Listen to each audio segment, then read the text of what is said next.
Joining us live is our Middle East editor, Jeremy Bowen. Why now? The Israelis have been talking about a possible strike against Gaza, a big one, for some time because of this intractable problem for them of rocket fire. For the last 3 years, it's something that they haven't been able to deal with. Earlier on this year, they were talking about a big operation in Gaza, and it didn't really happen, essentially because they had a ceasefire with Hamas from June. Now, that ceasefire has ended. As well as that, there are a couple of other factors going on. The rocket fire has started again and increased. And also there's an electoral consideration as well. The Israeli leaders who are giving orders to the troops and to the generals that face election in February. And there's the other election too in America. There's going to be a new US administration in, 3 weeks or so. And they might not give quite the blank check that the Bush administration gives.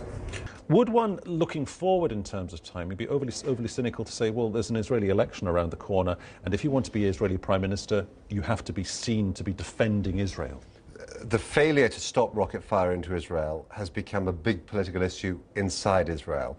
Not so much because of the level of casualties, which by the standards of these things, every casualty is unfortunate, but have been relatively minor from the Israeli point of view, but because they feel that this is an important, large, strong country with a large army.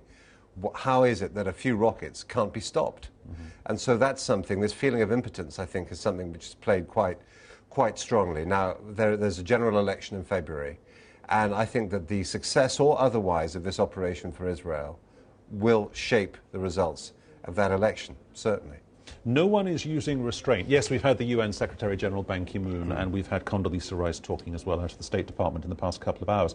But no one on the ground is talking about restraint any place. How come?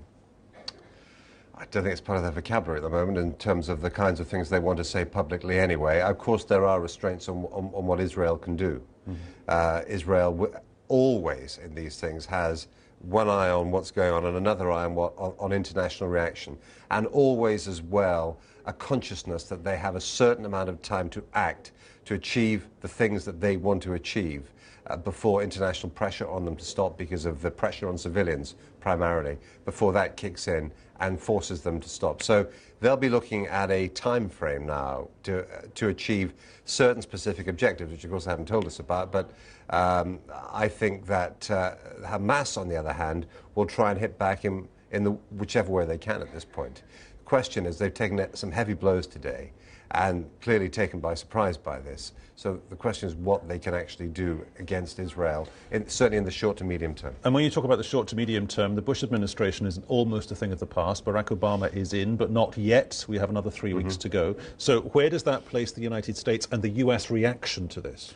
I think that's possibly another thing playing into the timing of all of this. Israel will expect support and will get it from the new Obama administration. However, they probably wouldn't want to start their new relationship with President Obama off with a pretty big Middle East crisis. So from the Israeli perspective, I'd say the thought probably was, as far as Washington's concerned, get it done while Bush is still there.